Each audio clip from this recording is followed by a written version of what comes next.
Welcome to USA Global TV and Radio, where our mission is to provide education, entertainment, hope, and inspiration. USA Global TV and Radio connects you with experts and audiences all around the world every single day to help you succeed in business and to live a richer life. Visit us at usaglobaltv.com to learn about career and life-changing training and mentoring programs like the Listening Mentor. Subscribe to our newsletter to stay informed about our special programs and offers. Discover how you can become a guest on one of our shows or a host or producer of a USA Global TV and Radio show of your very own. That's USA Global TV and Radio, where the doctor is always in.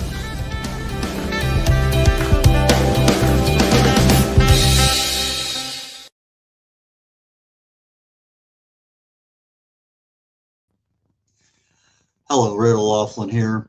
Let me correct this little difficulty real quickly and we'll get right to the show. That should hopefully, there we go, nice and clear. Red O'Loughlin here on the Corner Bookstore on the USA Global TV and Radio Network. The Corner Bookstore is a platform where we have authors and they tell their journey. Some journeys are similar, but most are different. There's uniquenesses to each of the authors that we've had on here. And today we have another uniqueness, an author who has had autism and ADHD, and her name is Jennifer Shaw. Jennifer, please join me. Thank you for having me. Autism and ADHD are, I'm going to say, not common, but they certainly are far more common today than they were 20 years ago or even 40 years ago. Mm-hmm. A lot of reasons for that. We're not going to go into the health aspects of it. And I know you have a health background too, and maybe you might want to share some information on that. But when did you discover that you were autistic and had ADHD? I was diagnosed in 2019 after my son was diagnosed, and we were going through the ADOS assessment. And I just kept thinking, it's like, that's me. That's me to a T. I've done that my whole life. And then so I was, recognized that in myself, and I was able to get a diagnosis for myself. Looking back, it totally makes sense. I see a lot of the signs that were not recognized at the time. So you were an innocent bystander trying to help your son, and voila, you find out, whoa, that could be me too. Mm-hmm. And so when you talked to the doctor about it and explained everything, then the skies cleared and everything was not bright and sunny, but at least clarity-wise, you knew what was going on. Yeah, it was a real eye-opener. Not to say that it wasn't a shock, but it was still still a shock, but it was an eye-opener once I got over the initial, oh my goodness, what does this mean? And it's been a few years of trying to figure out what it does mean for our family. And how were you tackling that those problems 20 years ago? I came up with some interesting strategies. I didn't know how to talk to people. I remember that was a big thing. I didn't know how to start conversations. So I had notebooks and I write out, okay, so-and-so said this, and then this is the answer. Oh, there was a smile. That must be what I say when I hear somebody say that to me. And so I had notebooks of conversations, and that's how I learned how to talk to people. But I remember there was a lot of things that I had to come up with, strategies just on my own. Did that help you in your authoring a book? I think it did. I spent a lot of time just watching the world and trying to figure things out and see things from other people's perspectives. And I do think that helped me for writing as well. Had you been writing for a while before you decided you want to become an author? Oh, yes. I've been writing for 30 plus years. I started out writing on a typewriter. My mom bought me a typewriter. Yeah, I'm that old. And I turned into a hobby, and then it became a passion. And now it's just cheaper than therapy. And I can't imagine not writing, but the day I first put, an image in words, it was magical for me. Oh, wow. An image in words. We don't think about that, but that's actually what happens. Yeah.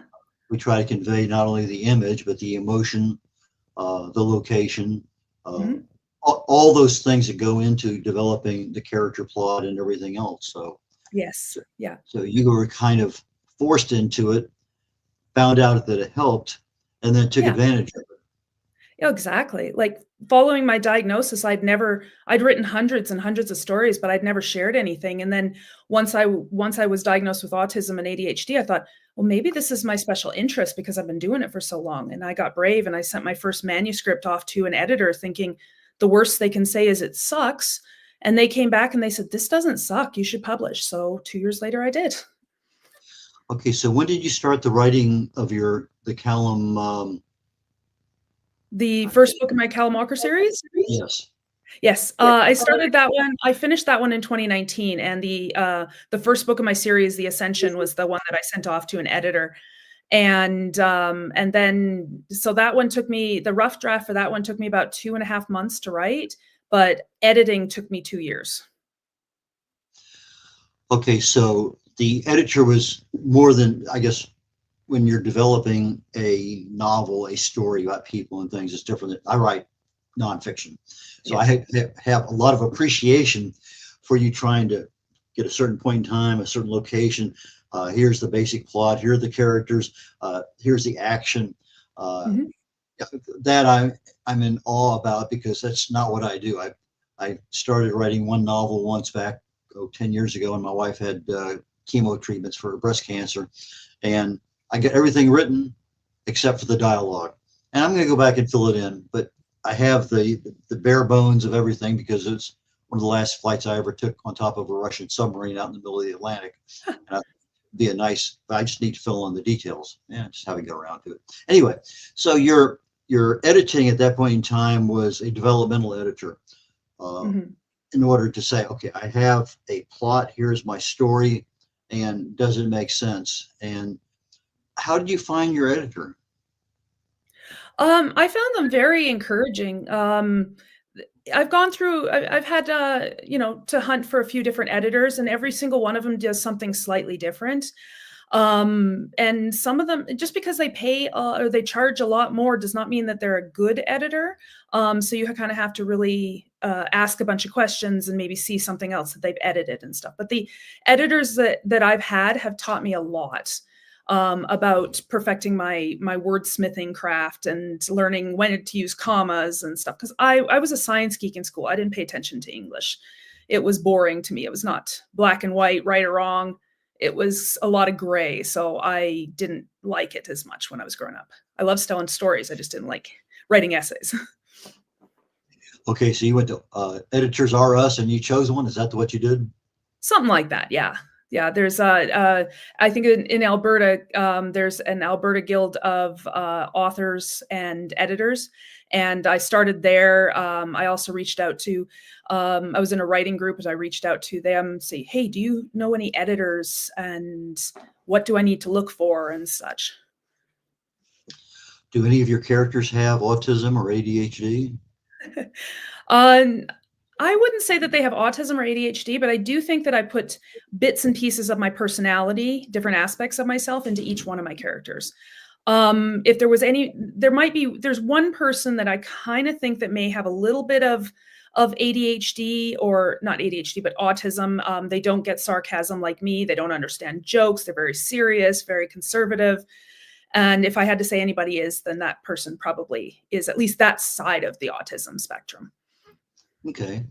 What are typically some of the symptoms of autism that, if somebody has, more than likely, as you said, understanding sarcasm, what other things are there that are typically, I don't know about, because it's not a topic that I really researched? Well, it's kind of hard to say. I know there's some things that they look for specifically. Inability to understand social communication or unspoken cues, navigating, conversations and stuff. Small talk is really hard for me. I don't get a lot of jokes. I have a hard time understanding when somebody's being sarcastic to me. I also have a lot of stimming behaviors, which are like habitual things. Like some people like click pens and stuff like that. I will spin jewelry. I will count numbers. I count steps. I count windows. When I go out for walks, I'll add up the numbers on license plates.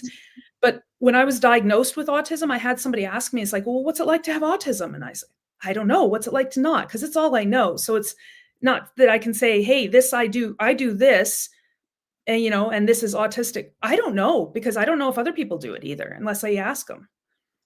The reason I asked was, if a character displayed that in a book I was reading, that would be kind of a clue to his emotional Yeah. makeup and everything else. Yes. But not knowing that ahead of time, I wouldn't be able to deduce that. So that's why I I asked the question earlier about do any of your characters have that? And if they did, what traits did they demonstrate in your book? Yeah, so like I was saying with that one character, his inability to tell jokes or to understand jokes, or sarcasm, takes things to the letter literal. Um, that's very much autistic traits. I've had I'll use the example of somebody, you know, if they hand me a mug, it's empty, but it's got garbage stuffed inside of it, and they hand this to me, here, throw in the garbage. I'll literally throw the whole thing away, you know, mug and all, because that's what that says to me. So, but then I have to stop and think, wait, they mean the mug too? And, you know, questioning things like that, the things that would come naturally to other people that don't necessarily come back naturally to me. Okay, so you have some innate issues that you're dealing with, but when you're writing about a character who's normal, do you have difficulties developing that character? I don't think so, because I've watched so many people trying to figure out what is normal. So if anything, I know more about those perspectives. And it's not like people on the spectrum are not normal. It's just that there's some things that don't come naturally, that in conversations and stuff. We still have the, you know, very much similar thoughts and processes and stuff. And so but as far as that, I do a lot of people watching. So I think I've kind of figured out how people act that way as far as that goes. Okay, in your Callum book series, Mhm. where is it? What time frame? Uh, Give us a little bit about background of the first book and how the other two books evolved into becoming now a Okay. series. Okay. So my series is, there's Our World, Our Time, and a coexisting magical realm. Our time is the modern time, it's today's time. Magical realm, because they don't need technology, they have magic. It's very medieval, Celtic, Norse, that kind of stuff, taking a lot of inspiration from that. So us as people, we cannot see or cross this veil that separates these two worlds because we don't have magic. But these creatures from this realm that do can and have, and they've been the source of inspiration for our mythologies. And then my character, Callum Walker, is a young man born with the ability to use magic. He doesn't know why. He's trying to make the most of it. And he can cross that veil because he has magic. And he gets embroiled in what's going on in the magical realm. And then through the series, we see him trying to figure out who he is, where he fits in, because he's too magic for our world and too human for there, and then master these abilities. And we just follow him through the series doing that. Okay. So your first book you wrote, you say in about a year or so and 2 years to edit, is that right? Yes. Okay, so the editing for you is longer than the writing. Oh, absolutely. It's like my second book, I wrote that one in about 2.5 weeks, and the editing took just as long. It's getting a little easier now because I'm understanding the process a bit more. Okay, so when are the 4, 5, 6, and 7 books coming out in this series? So my fourth book is due to come out early next year, aiming around April, but I haven't set a date yet. And then I'm starting on my fifth, and I'm hoping that'll be out the following year. I don't know how many books there will be in the series. I know where the series will end. I just don't know how many books it's going to take to get there.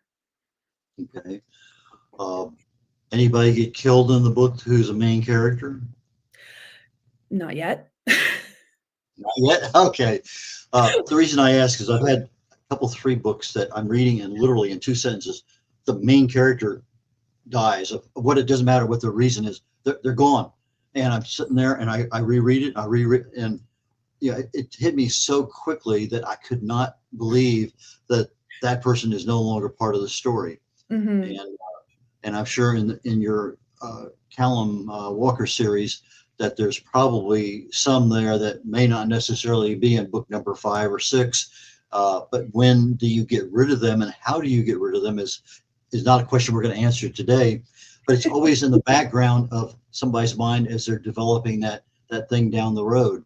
So they're going to be here for Christmas, but they may not be here for New Year's. Yeah.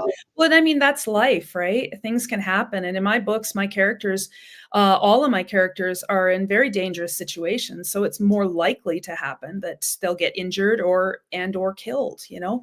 I'm not the kind of author, I'm not going to just kill off, characters left, right, and center. I can tell you that's very traumatic because you become very attached to these characters. But I know that as I'm writing, into my fifth book, there is a character that I know, and the plots are leading to that, and it's heart-wrenching because I'm attached to these characters. I noticed tell me about the development of the cover for the first book. I am not a graphic artist. I wanted my books to have that mystery element. And I found somebody on Fiverr. She was recommended to me, and she's done an amazing job. They all kind of have a theme so that they fit together, and they all have a different color scheme as well. My fourth book that's coming out is going to be more of a purpley plum, darker purple, kind of violet-ish color, but it's going to have a similar theme. Okay, so you're going to have the same dark character in the middle, yes, light around them, and a different color theme. Yeah, and it's related to what's going on in the story. Like my third book is a greenish color, or sorry, my second book is a greenish color because there was a lot of them walking through the woods. My first book, he starts out in the city in his time. And so there was that, unknown. And then in the third book, there's a lot of darkness that's going on in there. I wasn't sure about the color, but somebody recommended me sort of a burnt orangey red type thing. And I thought, I think that's good. It goes with it. Yeah, I think they're very attention grabbing. I was looking at them earlier before the show. And it's something that as you walk through a store, you see that your eyes focus on that black character in the center of the shadow. Yes. And then all of a sudden you look at the rest of everything because you've captured the attention, which is really a big deal. So whoever your designer was, they were very good in taking your guidance as to what you wanted. And then I'm assuming the same designer did the next couple books. Yep. And she's going to be, unless she decides or doesn't want to work with me anymore, she's going to design my next book and the next book after that. But I like that idea. Like this person in my book is literally going on a journey. So you're kind of watching them walking away from you, going on their journey. So to me, it's fitting. When you wrote the first book and had it edited and you're getting ready to publish, when did you start your marketing campaign? Not until the following year.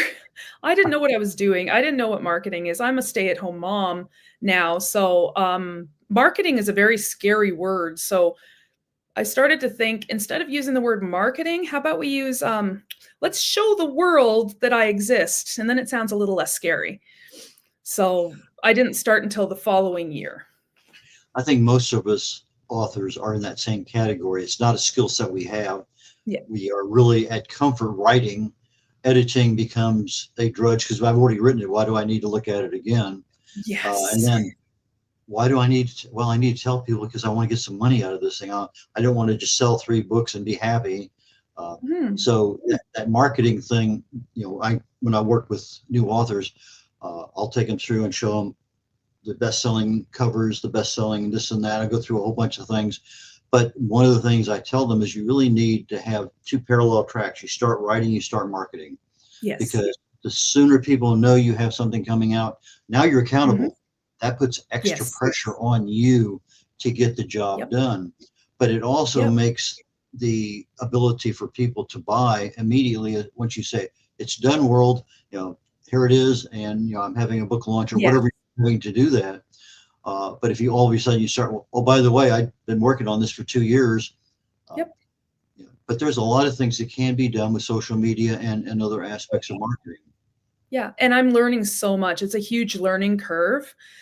I knew nothing going into it. I knew nothing about publishing or marketing or social media. And I think, I've come a long way since then.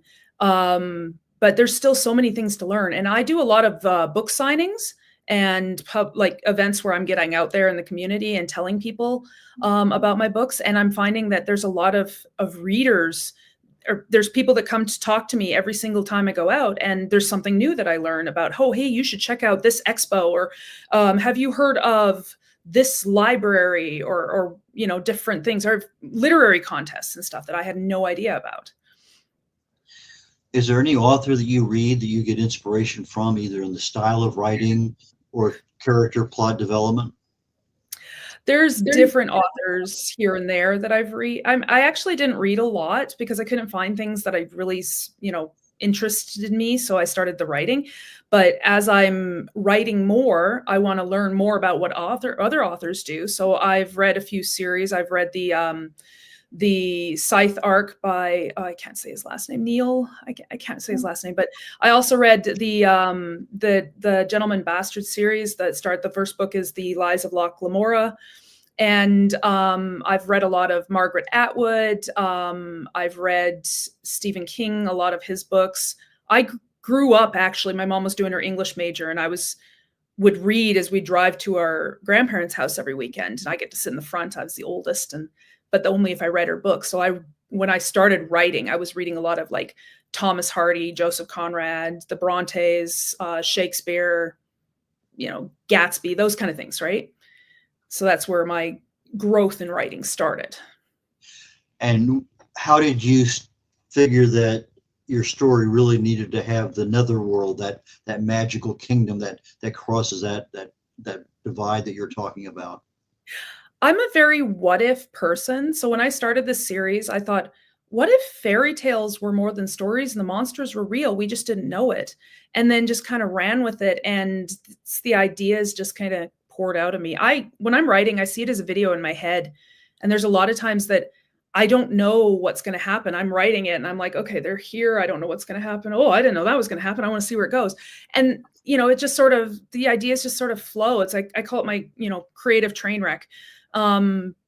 Sometimes I come up with really good ideas. I was like, wow, how'd that happen? And other times I have to stop and say, what is wrong with me? And then backtrack a little bit because. Okay, as part of your marketing campaign, did you hire a publicist? I did, yes. It took me a while to find a good one, but I did.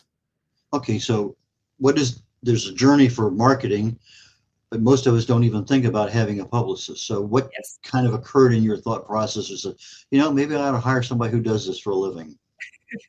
Well, as a self-published author, there's only so far that I can go on the knowledge, and I didn't have anybody else I could talk to and like bounce ideas and figure out where to go from there. And I went to, in Alberta, we have the Alexander Writing Society. They do an annual conference, and I met another author there, and she recommended my current publicist to me. And I'm so glad she did because, it just, nobody else would know that I exist otherwise if I can't get out there. And there's only so far I can go on my own with no help and no contacts and no knowledge of where I'm going. So it helps me, I think, in a way too, because then I can just focus on being creative. I notice a lot of our Canadian authors use Mickey. Is that your publicist? Yes. Yeah, I don't know a whole lot of other Canadian authors, but yes, Mickey Mickelson is my publicist. Yeah. Yeah, Creative Edge is a good good company to consider, and I've had a lot of dealings. I think he's been on our shows a couple times too. So I think so. I think I've seen him in some of your other broadcasts. So when you're taking a novel, a story, there's things that now are very easy to do that when you first started writing that the first book, The Ascension. What do you consider a lesson learned that you can say, hey, new authors, you really need to do this because it's going to help you later on? Publishing that first book was a bit of it was a bit of a mountain to climb because everything was new to me. I had to figure out about how to get an ISBN number. I had to figure out how to actually print books. Where do I get a cover design, website, Instagram? How do I get my books into stores? That was what I was doing with my first book, and it was overwhelming. But I persisted, and persistence is key because it's a marathon. It's not a race. And I set up these steps so I can just, for my next book, I could just check. And then my third book, I was already on the ball, getting things ready. With my fourth book, it's all set up. As soon as the editing is done, I can do it. So it's just that first book is the hardest to get out there, I think. Okay, so keeping track of what you had to do makes it easier the next time, as opposed to starting all over again from scratch. Yes, I'm a very linear thinking, so I'm like, okay, first this, then this, then this. So it was helpful for me. Okay, you choose Instagram and Facebook, I believe, as your two primary social medias. Is there Yes. a reason why those two, do they appeal to your audience? Um, I think they were just the easiest ones to navigate at the time.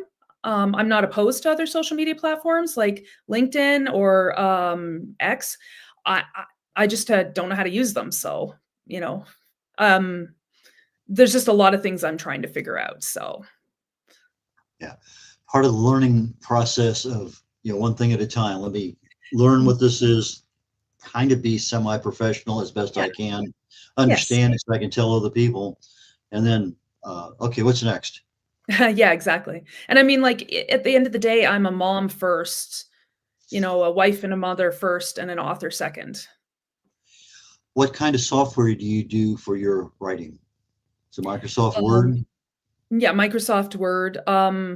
Long, long time ago, I was using Word Perfect, and I remember we had a very clicky, like the old style keyboards, and they're very clicky. And I remember I was writing something, click, click, click, click, click. And my aunt came around the corner because she thought I was faking. She thought I was just like randomly typing keys, like nobody's business. And she actually said, "Wow, you're actually type that fast?" I was like, "Yeah."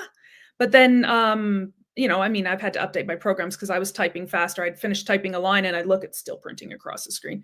So now I'm on Microsoft Word. But then I have other programs I have to format my books into for uploading to printers and such. Very well aware that I do publishing myself, but I know when I started out, it was Word. I think Word Perfect was the standard, and I think Bookstore and some other ones were there at the time. And then all of a sudden, just like was it Excel replaced? What was the other one? There was one there that just seemed to be a standard. Um, Yeah, I can't uh, remember the name of it, but I oh, know what you're Lotus talking about. one, Lotus 123. And Yeah, then also it kind of disappeared, and now we have Microsoft Word, and that's kind of the standard. it Although for kind writers, I think last week, one of the gals was talking about using Scrivener, of, and okay. I used that for a short while because I thought it was really what I needed. But for my nonfiction stuff, it was more powerful than what I really had to have. So I went back Yeah. to Microsoft Word. But sometimes those new software packages are a little difficult to learn. They're not as easily masterable as something else. Yeah. And it took me a while to go from Word Perfect to Microsoft Word. But once I did, then I don't really want to switch to something else and have to learn a new system all over again. How do you get the names for your characters? Well, some of them just come to me. Like Callum, the name Callum was actually a list on my baby, a name on my baby list. But my husband didn't want to go with that. So we went two different names. But then I'm like, I really like that name. And so I use that for my main character. And but some of my magical creatures, their names that come up, I actually go to a website that helps me to just randomly generate magical names for like elves, dwarves, fairies, whatever have you. You can click them in and such. Okay, so you've published the book in English and in Canadian, right? Yeah. Is there any future thoughts about having the book published in a different language? Not so much different language, but I have had a lot of people ask me about audiobooks. Um, I know that Amazon sells my books to other non-English speaking countries, but I don't know if they translate it. Yeah, there's a lot to go in a translation. We were talking recently with an author, and because the author speaks a different language, what you say in English is not always automatically translated. Even with AI, it's Yeah. not automatic because there's nuances in the way we say things. Yes, And exactly. and so that just adds a real level of difficulty. And just something as simple, and like I say, simple English to Spanish or English to German. There's just Mhm. some things there that do not.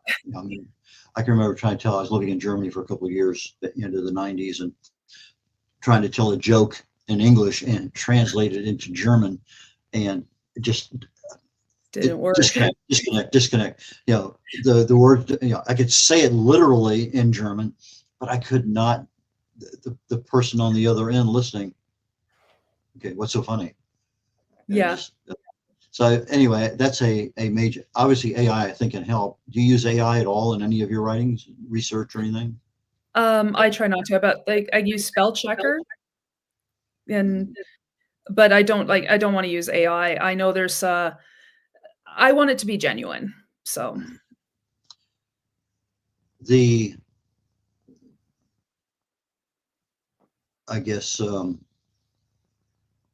audiobook aspect of it, I know Dr. Jacalyn was selected with some of her books to do almost literally a push button invite only by KDP Amazon to convert your book from a physical book into an audio book. Now, yes. and is that an invite that I have not had that invite. I guess it's still in their beta testing and they're trying to find out, what bells and whistles are not needed and other things in order to make it more successful. So is that something that you are seriously considering, hiring somebody to do that, or using an AI platform that KDP Amazon right now uses with like 6 different voices or something? I was looking at hiring somebody because you can do a lot more on the spot intonations and inflections in your voice if you're a real person. Plus, I think that I'd like to give somebody a job instead of a computer. What's been the most difficult thing that's still current in book number 4, and you may not have it mastered by book number 5, that you got to do it, but it's a bit onerous, but it has to be done?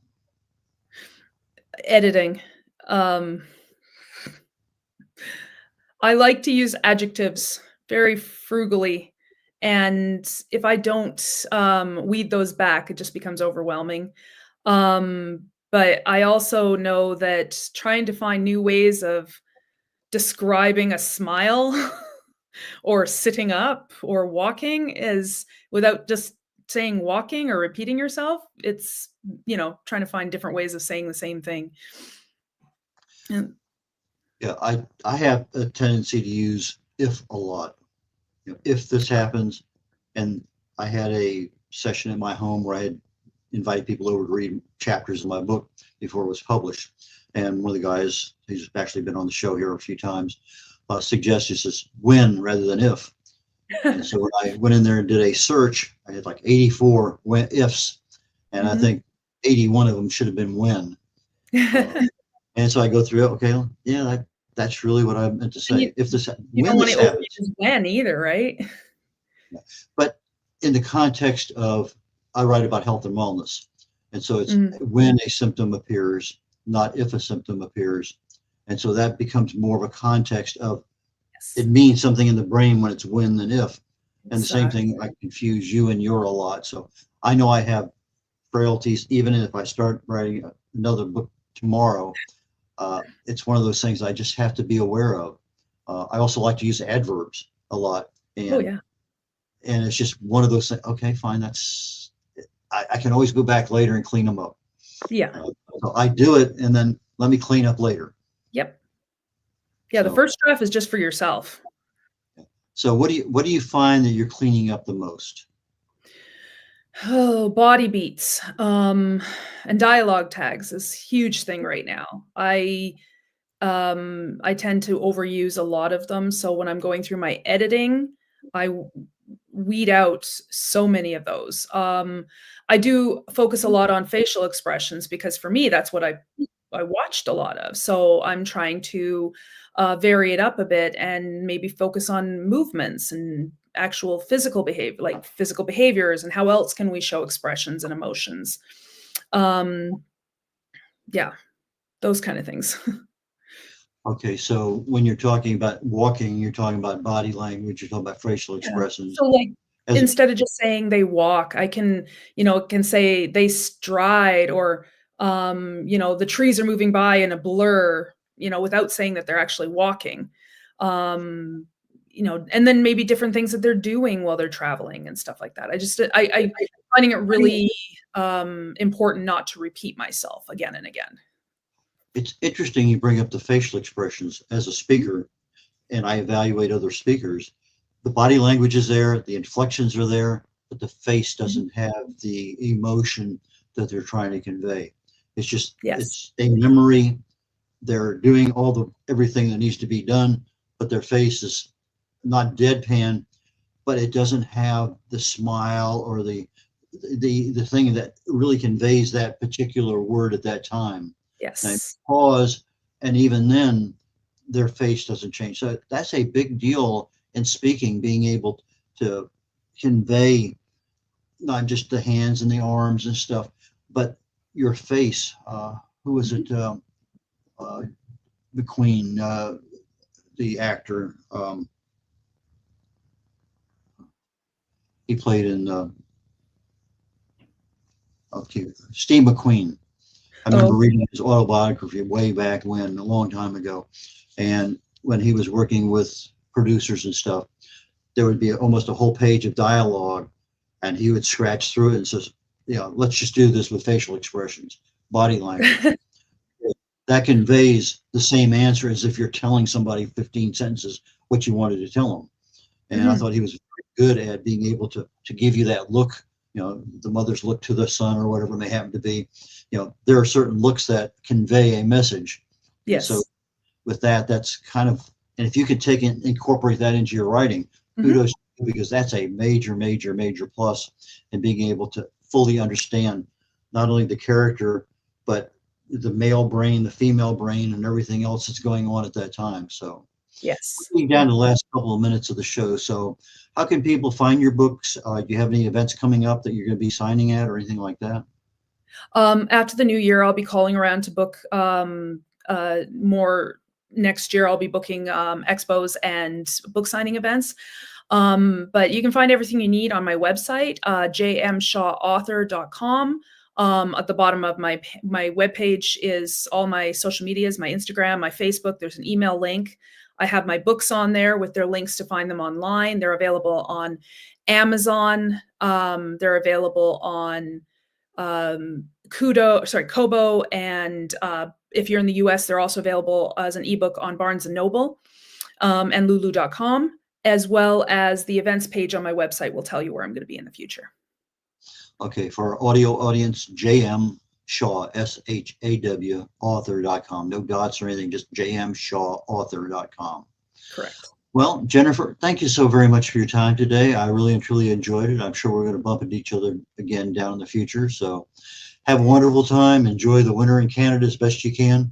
And give your kids a hug and have just a wonderful Christmas time. You too as well. Happy holidays. Happy New Year when it comes to. Okay, take care. Red O'Loughlin here. Let me see if I can clean this up just a very brief moment while I continue to talk. Should come back into focus. Come on. I'm almost there. Anyway, let me just go ahead and say our next show on the USA Global TV and Radio Network is The Wise Ones. Another author, James Bowe, is going to be on there with me. And immediately following that, Talking Heads is the next show that's coming up.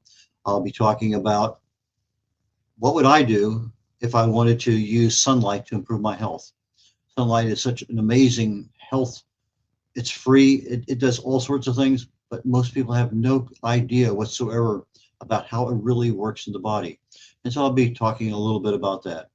So given everything else being equal, join us next week on the Corner Bookstore, followed by The Wise Ones, followed by Talking Heads, all on the USA Global TV and Radio Network. Take care, y'all. Catch you next week. Bye now.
We face daily cyber risks, spending over 7 hours of screen time, including 4.5 hours on mobile phones. This convenience comes with significant dangers, with cybercrime costs predicted to exceed $10.5 trillion by 2025. In 2023 alone, seniors lost over $3.4 billion to cybercrime. Our goal is to make social engineering concepts of cybersecurity easier to understand. We work with business teams, senior living facilities, investment companies, and educational institutions, both individually and in groups. We offer real-life examples to help you recognize and prevent attacks, with sessions available both in person, in selected regions, and remotely. Schedule your training session, or to learn more, contact us today. Call us at 847-845-9360. Email us at info@cybersecurityeasy.com. Protect your team and family with cybersecurity easy.com.